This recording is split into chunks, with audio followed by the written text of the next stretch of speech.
What's Shaun of the Dead really about? Zombies? Relationships? The perils of fence jumping? Look, Shaun of the Dead is about many things, but if I told you it's about society, you might laugh it off. I think we can view Shaun of the Dead as a reflection of 2004, of the world that made it, as well as the world that shot Edgar Wright to fame, the world that thought Bill Nighy was funny, and the world that made Dawn of the Dead, Shaun's referential centrepiece. There's actually a surprising amount to inspect in Shaun of the Dead. I don't think there's much value in overanalyzing the plot, little of it as there is, but given the film's now 20 years in the offing, I thought it'd be fun to delve into its motifs, and give it a quick shot.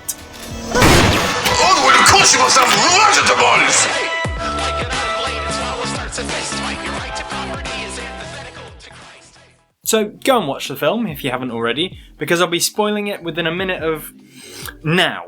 I'm not even going to give you a synopsis. Synopses are for losers. Have you seen how it's spelt? From the off, it seems clear that writer-director Edgar Wright is making a characteristic jab at naughty society.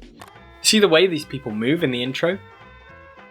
Yes, you know the way the film's going, but the implication, one that's supported by the wry ending to the film, is that we already live in a world of zombified people.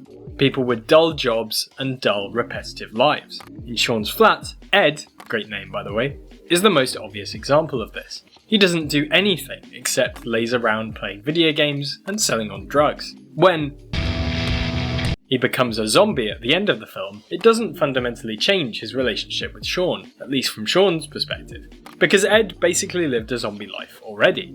Again, it might seem this is pretty light touch on my part, but the fact that this was an effective, gentle joke when the film was released illustrates just how persuasive such an idea might be. Meanwhile, Pete, Shaun and Ed's more adulting flatmate, acts as the symbol of contemporary success, but the way things spiral for Pete imply that he's zombified as well.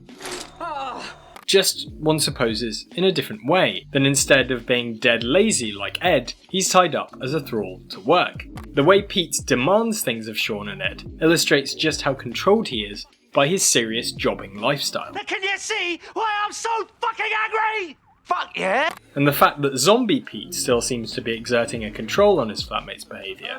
Listen, we're gonna borrow your car, okay? We'll bring it back. Shows that there is more than one kind of zombie. More than one kind of drone. Likewise, Shaun isn't free from being tarred with the brush of zombification. The way he wakes up every day is to imply he's already a zombie. And then he goes about living this banal, repetitive life, the subject of chides from his long-suffering girlfriend Liz. Shaun. Yeah. It's the Winchester pub for them, night after night. Fuck. And the day's no different in its banality. Shaun's repeated jaunts to the corner shop are proof enough. To be fair, all this is a useful conduit for comedy in the eyes of Edgar Wright. These repeated scenes and characters allow Wright to flex some visual comedy out of how things change, or don't, as the zombie apocalypse rears its teetering head. But again, the reason why this works is because Wright selects such good examples of zombified life from the world that we really live in. Equally, Wright illustrates just how difficult these zombified habits are to break, even under particularly difficult conditions. In a pretty structuralist take, whether people turn into zombies or not, they stick to the habits they'd established before. Relatedly, there's a lot of implied consumerism in the film. That is to say, the irresistible urge for individuals to buy, own, and accumulate new products. Shaun remains attached to his crap record collection, showing his consumerist face in the literal face of the zombie apocalypse. No, that's the second apple I ever bought! Similarly, he insists on paying for things at the corner shop, when he hasn't yet realised how far things have fallen. I owe you about 15p.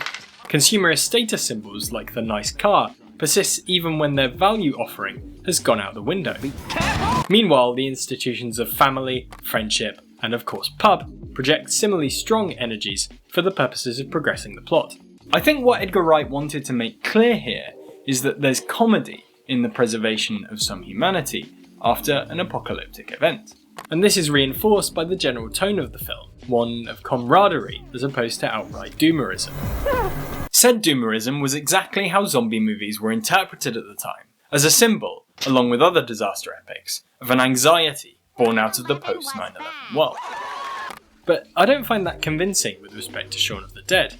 It's far too much about how society really works, and it almost makes a point of continuing to reference such things, even once the disaster is in full effect. 28 Days Later doesn't bother with any of that. Everything normal about society has withered away in that film. But perhaps unintentionally, by preserving the symbols of capitalism that exists in 2004 society, and continue to exist, however unironically, after that crisis is over, Shaun of the Dead also illustrates just how entrenched our current model of society has become. It relies on a zombie ideology. And hilariously, there's a theoretical underpinning to that. It seems the theory of zombie ideas kicked off in earnest in 2012, with John Quiggin's Zombie Economics, describing economic theories that lived on despite their proving dangerous. The theory was further developed in 2013, with Paul Krugman's Arguing with Zombies, extending the concept beyond the sphere of economics into the culture wars, highlighting the plight of anti-vaxxers, amongst others, against a mounting tide of evidence. But increasingly, the term most assigned the zombie moniker is neoliberalism. The small state political ideology that should have been shown the door after the financial crash, but instead stayed perfectly put, reinforcing itself, as Quiggin notes, through austerity politics. Aditya Chakrabortty highlights how this dead-walking ideology isn't exactly new. From Tony Blair to David Cameron and Nick Clegg, politics was no longer about left battling right, but technocrats and open-necked Oxford philosophy, politics and economics graduate special advisors who got it versus the dinosaurs and well-meaning naifs. Even when Shaun of the Dead was released, politics had become staid and taken for granted. GDP per capita was rocketing at the time, and indicators like access to childcare and higher education were in the green. But it seemed like that was all we could have. The lives we could lead were subject to strict conditions set since 1979. For example, if you look for a job that genuinely inspires you, it's your own fault if you end up taking a depressing jaunt down to the job centre after 6 months. Or if you complain about your mismanaged, damp-ridden flat, it's your own fault if you lose it. As George Monbiot puts it, in a world governed by competition, those who fall behind become defined and self-defined as losers. Lives that don't fit into the existing institutional framework are doomed to failure and even destitution. Choice, at least in terms beyond the most basic neoliberal conception, doesn't really exist. We're all ultimately zombies in prospect. And much like Shaun of the Dead's institutions rattle on after the zombie apocalypse, ours have stayed the same after our own much more boring but no less damning crisis. So, in trying to be witty, referential, and ultimately relatable, Shaun of the Dead provides a mirror to a 2004 but also a 2008 that can never have been any different. In the immortal, no, zombified words of Mark Fisher, it is easier to imagine the end of the world than it is to imagine the end of capitalism. And I'll raise a cricket bat to that. Ooh.